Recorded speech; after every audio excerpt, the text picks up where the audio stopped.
Alec, how's it going? Whoa! We have energy all of a sudden. No, I don't. I'm very tired. Epic rap battles of history. I've seen every Woo! every episode. You've seen some here and there.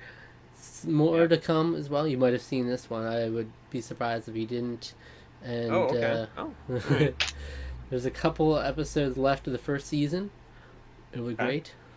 Seems to And me that the most I've seen is the first season because I don't think there's many more beyond this that I've seen. I don't feel we'll like see anyway. once you say the first like whole half of season 2 you've seen. Probably, yeah. We'll find out, I guess.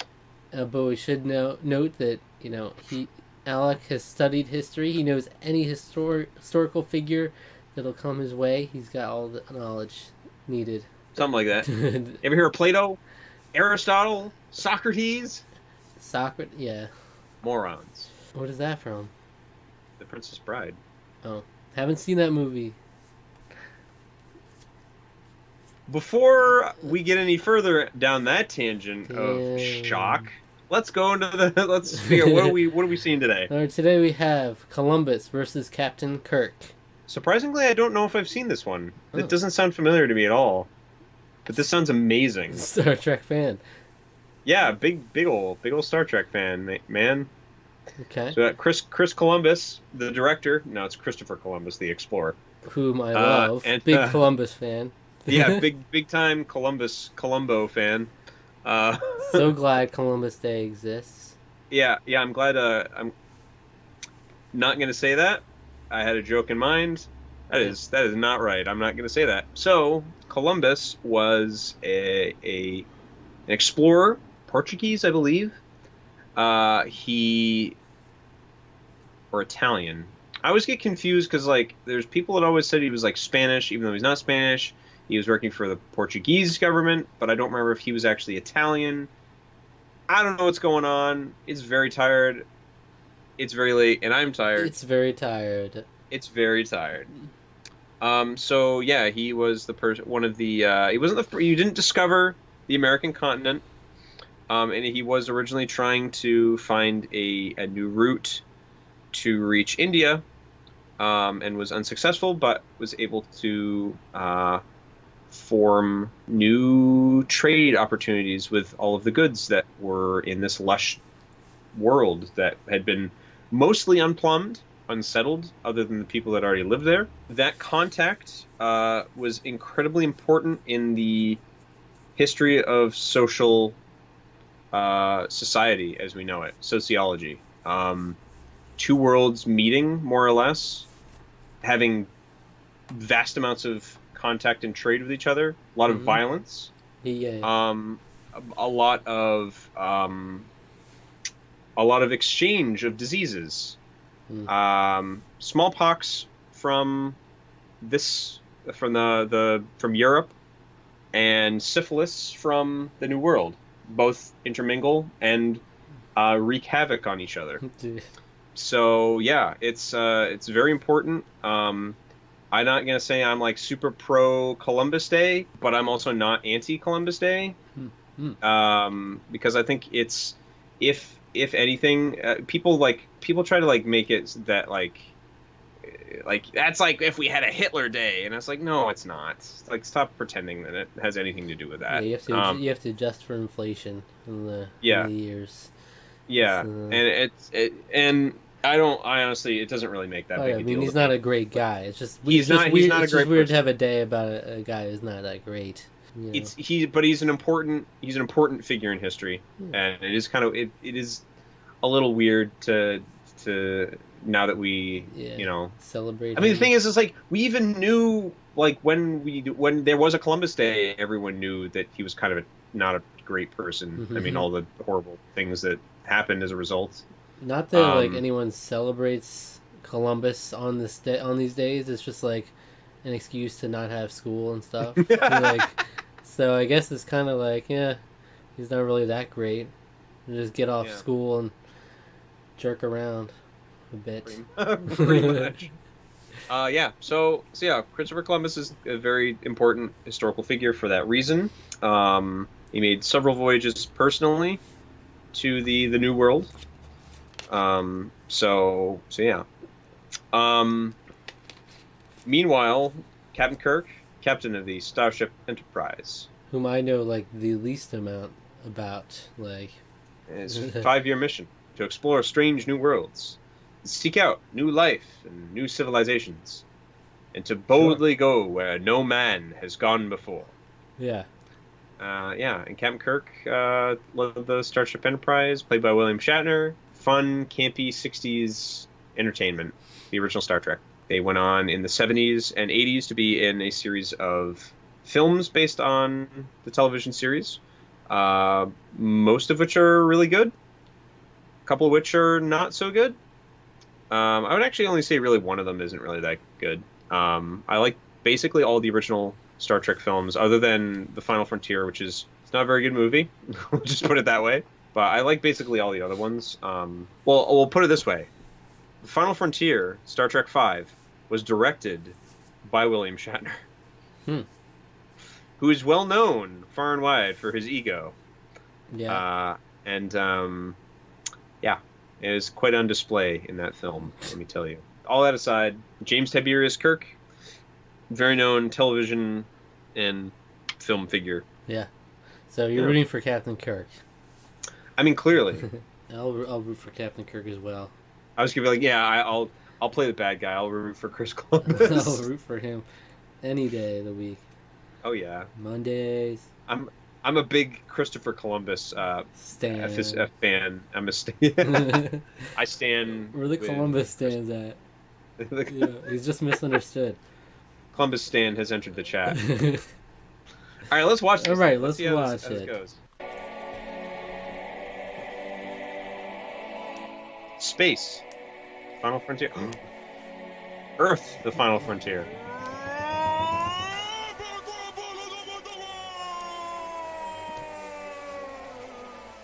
Captain Kirk!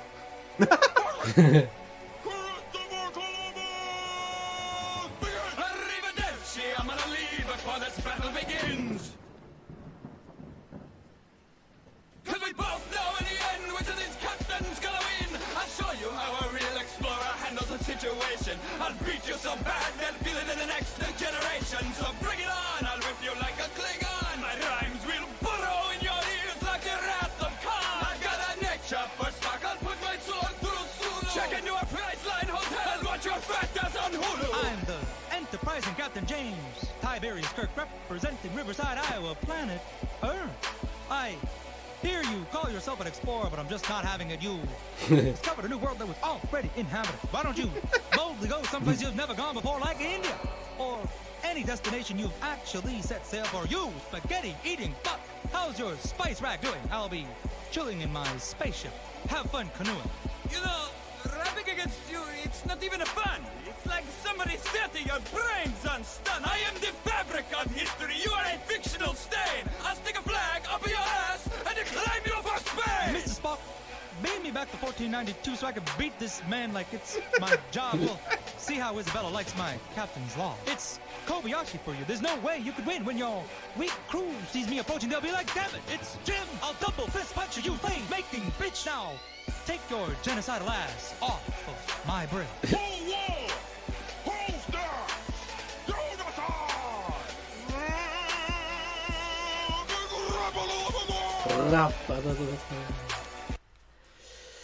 That was like barely even James Kirk. It was like I don't even know what like. Oh, it gets to the point where when you exaggerate James Kirk's vocal tics, sometimes it can end up coming almost more across as Obama.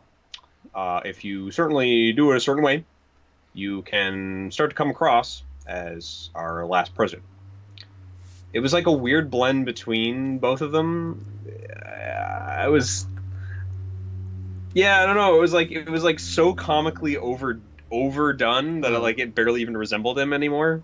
Yeah, I don't know. I don't watch it, so I don't even know. But it was fine. I mean, well, I don't here's have the a thing. reference for it. He didn't really. I don't know if I'd really even say he got those weird mannerisms. Like I would say more. I don't know. It's been parodied and exaggerated so much. You really have to go back and watch the original to be like, oh, okay, he's just kind of talking mostly normal, but he does sort of do those weird things here and there where he will make dramatic pauses and then say more of what he's saying towards the end. Mm-hmm. And stuff like that. But doesn't happen as often as you might think it. I think it does, and not as much as the parodies make it seem. Yeah. So, gotta say though, and I'm actually pre-breakdown. I'm actually feeling Chris Columbus at the moment. Mm. Yeah. We'll see as we go along though. I have been known to change my mind. So. All right. So, arrivederci. I'm gonna leave before this battle begins. Because we both know in the end which of these captains gonna win. But why though? I don't think it's that. Yeah, that was pretty dumb. It was pretty bad. I'll show you how a real explorer handles a situation. I'll beat you so bad they'll feel it in the next generation. So bring it on. I'll whip you like a Klingon. My rhymes will burrow in your ears like the wrath of Khan. Cool. Nice. So what Get is burrow that? in his ears like this. The Wrath of Khan is the second. Is Star Trek 2. Yeah, and what burrows in their ears? His rhyme. Oh, I don't know. So the it's like a worm basically. It allows in Star Trek 2, Khan uses this thing to mind control people, which is a slug that lives on the planet that he gets abandoned on, but he uses it to manipulate people. So, yeah, burrows in their ear and yeah, Okay. wonderful and gross. It's sinister and it's great. I've got a neck chop for Spock. I'll put my sword through Sulu. Check into a Priceline hotel and watch your fat ass on Hulu. Priceline negotiator. Yeah, I miss those ads, honestly. I'm the enterprising Captain James Tiberius Kirk, representing Riverside, Iowa, planet Earth. I hear you call yourself an explorer, but I'm just not having it. You discovered a new world that was already inhabited. Why don't you boldly go someplace you've never gone before, like India, or any destination you actually set sail for? You spaghetti-eating fuck. How's your spice rack doing? I'll be chilling in my spaceship. Have fun canoeing. Yeah, ending with a dud there, James. You know, rapping against you is not even fun. It's like somebody set your brains on stun. I am the fabric of history. You are a fictional stain. I'll stick a flag up your ass and claim you for Spain. I don't really get the canoe thing. Like, yeah. I'll be chilling in my spaceship. Have fun canoeing. He's just saying, I got a spaceship. And you got just this ship. You just a normal ship. It's not. It's just a little wooden dinghy compared to what I got. Showing how much more advanced he is. Mr. Spock, bring me back to 1492 so I can beat this man like it's my job. We'll see how Isabella likes my captain's log. It's Kobayashi for you. There's no way you could win. So the Kobayashi Maru is a test. They talk about it in Star Trek 2. It shows up again in Star Trek 2009. It's supposed to present a no-win scenario. Okay. So to force, basically, it's supposed to be done at the Academy to force crews to undergo a circumstance when they would not be able to make the right decision because there is no right decision. Something is going to be lost no matter what they do. But what's the lesson there then? But what did they the lesson is that you're going to have to deal with the fact that not everything is going to go your way all the time. You're not going to be able to get out of every situation unscathed. So just using the principles that you've been taught at the Academy, you should be able to figure out what is the best course of action during when, but there is going to be times when people will die, no matter what you do. And you have to just kind of learn and cope with that and understand that. Okay. Much like it's funny because, Star Trek treats the future like it's, Gene Roddenberry treated the future like it's some, utopia, but like the films in particular, particularly the ones directed by Nicholas Meyer, where Starfleet felt simultaneously a scientific operation as well as a military. It's funny because I think Starfleet operates much like almost more as a military, just in terms of organization. It has to. I mean, you've got captains, commanders, and all the naval rankings for everything. More than sometimes depending on who's telling the story, more like that than peaceful scientific diplomatic mission. But that can be sometimes the difference and the benefit of the TV versions, where that can be more emphasized to a film where you got to have a bunch of action and excitement. So there's going to be lots of space fighting and wars and things. So yeah. Okay. Wow. Anyway. When your weak crew sees me approaching, they'll be like, "Damn it, it's Jim! I'll double fist punch you, you slave-making bitch! And I'll take your genocidal ass off of my bridge."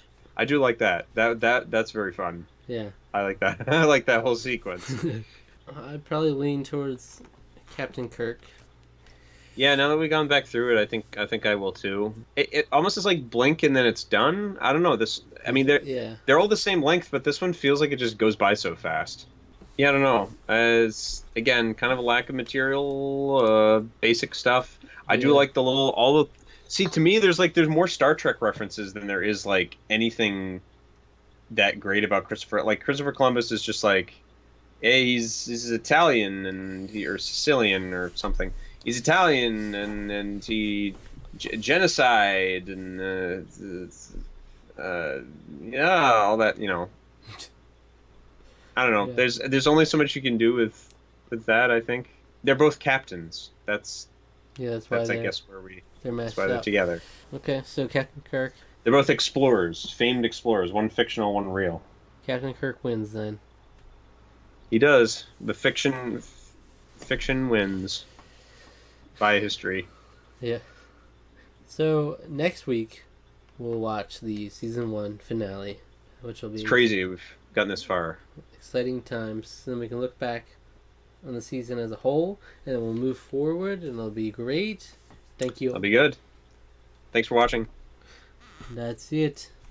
I like Star Trek a lot. Nah, same here.